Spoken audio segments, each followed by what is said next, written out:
आम आदमी पार्टी को सत्ता से बेदखल कर दिया और उसमें सबसे खासा योगदान लीडर ऑफ अपोजिशन रहे विजेंद्र गुप्ता का है। और विजेंद्र गुप्ता ने लगातार जो है वहां से रोहिणी इलाके से जीत हासिल की है। वो भी तब मिडिल क्लास अब शिफ्ट हुआ है कहा जा रहा है, लेकिन रोहिणी का अर्बन मिडिल क्लास हमेशा से विजेंद्र गुप्ता के साथ रहा है। ऐसा क्या जादू आपने कर दिया अपने विधानसभा में जो लगातार आपको विधायक बनाकर भेज रहे हैं? ये आपका सवाल मेरे लिए इमोशनल है। मेरा एक इमोशनल रिश्ता है अपने लोगों के साथ जो शब्दों में बयान नहीं हो सकता। हाँ, मुझे आशीर्वाद मिला है हमेशा, क्राइसिस में भी, और एक बार नहीं 3 बार दिल्ली में क्राइसिस हुआ है बीजेपी के लिए, और तीनों बार मुझे रोहिणी की जनता ने हाथों हाथ लिया है। 1997 से ये सफ़र शुरू हुआ था, और अगर मैं कहूँ तो हम लोगों का ये 7वां चुनाव था एक ही बैटल ग्राउंड पे, और हर बार पहले से मार्जिन बढ़ा है। बहुत सारे चेहरे इस वक्त हैं सीएम की दौड़ में, आपका भी नाम चल रहा है। कहा जा रहा था कि बनिया समुदाय से आप आते हैं, तो एक तगड़ा नाम है, बहुत सीनियर नेता हैं। जितना विधानसभा को आप समझते हैं कोई नहीं समझता, तो आपके हिसाब से क्या ये जो आपकी मुस्कान है मैं मान लूं कि चेहरा आप ही होने जा रहे हैं? नहीं, आपने कहा कुछ चेहरे, मैं तो कह रहा हूँ 48 चेहरे हैं, 48 विधायक हैं, 48 चेहरे हैं। पार्टी का ये फैसला है, हाई कमांड को सारी चीज़ों को ध्यान में रखकर फैसला लेना है। मतलब ये हाई कमांड का प्रेरोगेटिव है। तो कोई इंडिविजुअल अपने एंगल से बात करता है तो शायद वो बेईमानी होगी, और वो ऐसा करना भी नहीं चाहिए, क्योंकि ये एक मिशन था आपदा को से दिल्ली को बचाने का, और उसमें हम कामयाब हो गए हैं। नहीं, 48 नामों में से एक नाम आपका भी तो हो सकता है। कहा ना कि विषय था आपदा को हटाना, जिसमें हमें सफलता मिली है। दिल्ली को वास्तविकता में राष्ट्रीय हित का विषय है।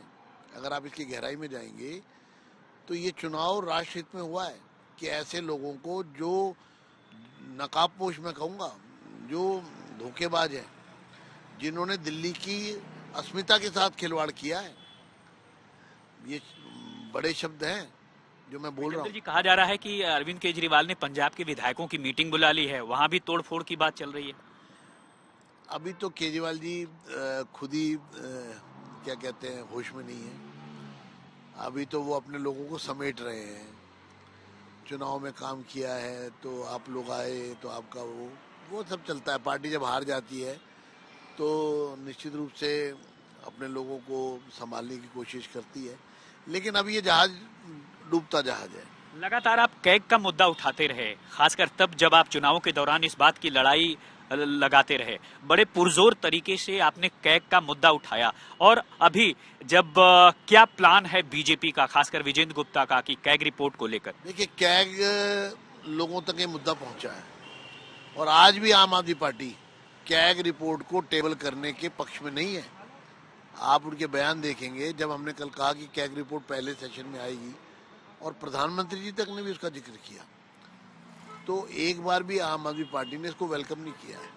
वो बस यही कह रहे हैं कि ध्यान डाइवर्ट कर रहे हैं। अरे भाई, जो भ्रष्टाचार आपने किया है, और कैग टेबल करना तो एक कॉन्स्टिट्यूशनल प्रोविजन है ना, संवैधानिक व्यवस्था है। संविधान का उल्लंघन करके आप उसको रोक रहे थे अपने निजी स्वार्थ के लिए। हमारा तो इतना कहना है कि ये संवैधानिक व्यवस्था है, और संविधान की जो धाराएं हैं, संविधान की जो आवश्यकता है, वो पूरी होनी चाहिए।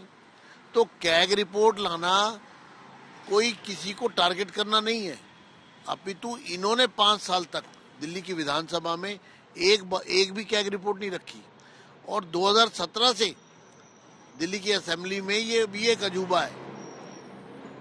ये भी एक इतिहास में बड़े। विधानसभा चुनाव के दौरान मैं देख रहा था आप लगातार एक पुलिंदा बनाकर चल रहे थे, जिसमें जिस पर भी हाथ रखा जाता आप कहते इसमें ये घोटाला है, ये भ्रष्टाचार है। तो अब जब सीएम का चेहरा साफ हो पाता है और आगे की तरफ चीजें बढ़ती हैं, तो प्लान क्या है? प्लान तो विकसित दिल्ली बनाने का है, लेकिन घोटालेबाजों को सबक सिखाने का भी है। बच के तो नहीं जा सकते। एक कहा जा रहा है कि जैसे ही आतिशी जो है मिलने गई अपना इस्तीफा सौंपने, वहां पर एक चीज निकल के आई कि राजनिवास में पता लगा कि यमुना का श्राप लग गया दरअसल आम आदमी पार्टी। बिल्कुल इन्होंने सुप्रीम कोर्ट में जाके जो यमुना का डेवलपमेंट हो रहा था उसको स्टे करवा दिया, बजाय उस जैसे आपने तो खुद कहा था डुबकी लगाऊंगा, और आपने जब यमुना का डेवलपमेंट हो रहा था उपराज्यपाल उसको बहुत तेजी से आगे बढ़ा रहे थे, केंद्र सरकार उस योजना पर काम कर रही थी, दिल्ली की सरकार को साथ लेके करना चाहती थी। दिल्ली की सरकार साथ आने का तो छोड़िए, उस काम को रुकवाने के लिए सुप्रीम कोर्ट से स्टे करवा दिया, तो यमुना का श्राप तो लगना ही था ना। मैं सिर्फ प्रोसेस समझ रहा हूं कि सीएम का चेहरा जब तय हो जाएगा तो किस तरह से चीजें आगे बढ़ती हैं। आप एलओपी रहे हैं इसलिए ये पूछ रहा हूं मैं कि प्रोसेस क्या होगा अब आगे, जिन प्रोसेस पर पार्टी चलेगी। विधायक दल की बैठक होगी, उसमें नेता चुना जाएगा, ओथ जो कैबिनेट बनेगी उसकी ओथ होगी, दिल्ली विधानसभा का सत्र बुलाया जाएगा, उसमें सभी सदस्य मान्य सदस्यों की ओथ होगी और कार्रवाई प्रारंभ हो जाएगी। यानी कि जिस दिन कैबिनेट ओथ लेगी उसी दिन सरकार के कई बड़े फैसले हो जाएंगे। अच्छा, कोई टेंटेटिव डेट बता सकते हैं कि कब शपथ होगी, किस डेट से पहले होगी? मुझे लगता है कि आपसे ज्यादा जल्दी भाजपा को है। अच्छा, बहुत शुक्रिया बातचीत करने के लिए। तो ये थे विजेंद्र गुप्ता जो साफ तौर पर कह रहे हैं कि जैसे जैसे ही शीर्ष नेतृत्व इस बात को तय करेगा वो आगे के कदम बढ़ते चले जाएंगे। राम किंकर सिंह।